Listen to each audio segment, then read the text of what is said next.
Why were there giant ground sloths in Cuba, and hundreds of species of mammals native to Central and South America in the Caribbean islands? This is one of those questions that doesn't grab media headlines, but is an important and open question in the field of biogeography. The debate has largely settled into two alternative theories, which are as follows. First is the theory that these mammal species arrived in the Caribbean islands via oceanic dispersal, that is, through floating on objects such as uprooted trees and logs. This hypothesis is also known as the rafting theory. This mode of dispersal has been directly observed the Caribbean islands, namely in the aftermath of Hurricanes Luis and Marilyn in 1995, when a population of green iguanas were observed by fishermen on the island of Anguilla floating atop a mass of uprooted trees. This particular species of iguana had never before been seen on this island. The second theory is the land bridge theory, which claims that some of the Caribbean islands had been connected to each other and to the mainland Americas in the past, allowing the species to colonize these islands via land. The technical term for this mode of dispersal is called vicariance. This debate is of interest in its own right, but it is particularly relevant to my own location hypothesis of Atlantis as the Caribbean basin.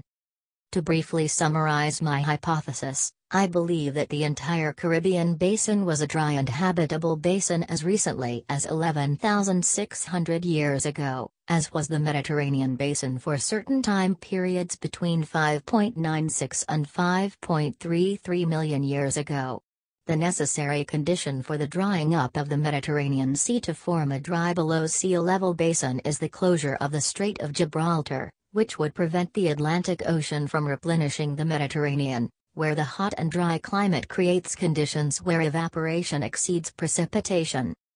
Likewise, it must have been the case that the Caribbean islands must have, until 11,600 years ago, have been joined together both to each other and to mainland Central America and South America in a continuous landmass rising above sea level throughout its entire length for the Caribbean basin to have been a dry, and hence habitable basin. That is, the Caribbean islands must have been an isthmus similar to the Central American isthmus, which is unbroken throughout its entire length in order for my Atlantis location hypothesis to even stand a chance of being correct.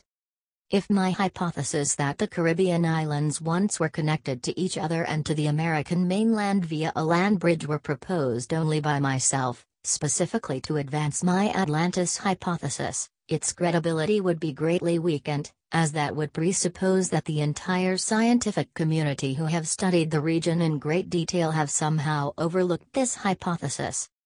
However, that is not the case. As was noted earlier, the theory of a Caribbean land bridge has already been proposed decades earlier in a field that is essentially independent of the subject of Atlantis, namely biogeography and evolutionary biology, and is one of the competing hypotheses that have been advanced to account for the distribution of mammal species that have been found all across the Caribbean islands.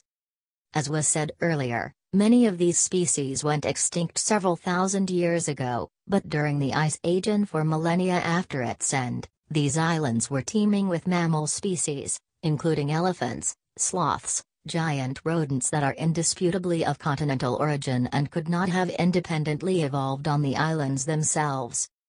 In other words, my hypothesis of a dry and habitable Caribbean basin that was made possible by the existence of a land bridge connecting the Caribbean islands to each other and the mainland is not my personal invention, but is a theory with a clear precedent in a field of scientific research entirely independent of the subject of Atlantis.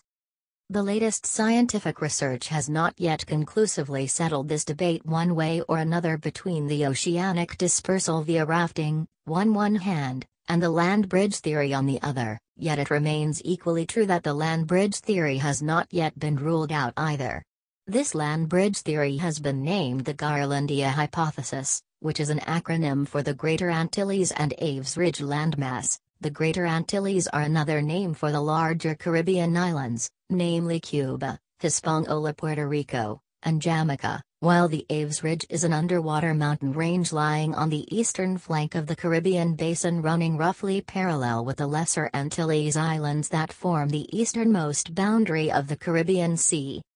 My hypothesis differs from the one proposed by the scientific community in three important ways, however. First, the Garlandia hypothesis only goes so far as to claim that this land bridge was connected to the mainland at its southern end, namely to South America near Venezuela, and not at its opposite end toward Cuba, so that the Caribbean Sea was still never completely isolated from the Atlantic Ocean, while I claim that this land bridge was connected to the mainland at both ends and thus fully isolated the Caribbean from the Atlantic. Secondly, the hypothesis states the most recent existence of the land bridge to more than 2 million years ago, while I claim that it existed as recently as 11,600 years ago. Finally, the Garlandia hypothesis claims that when the Caribbean land bridge existed, the Central American isthmus had not yet formed, thus preventing a complete encirclement of the Caribbean, which would not permit the drying up of the Caribbean Sea and its transformation into a below-sea level basin.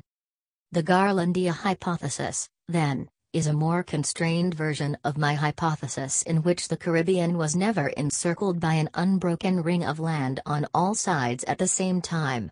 In my own hypothesis, as stated earlier, the Caribbean was completely encircled with a ring of land throughout its entire perimeter, which led to the sea evaporating away and being transformed into a dry and habitable basin.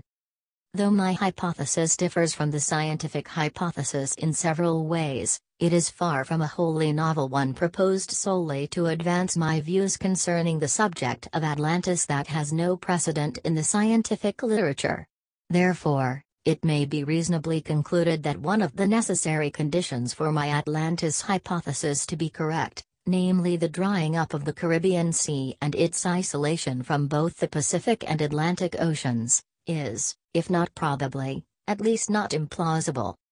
In future videos, I will provide evidence from other scientific fields in addition to those discussed in this video that provide further evidence that the Caribbean was dry and habitable as recently as the end of the last ice age.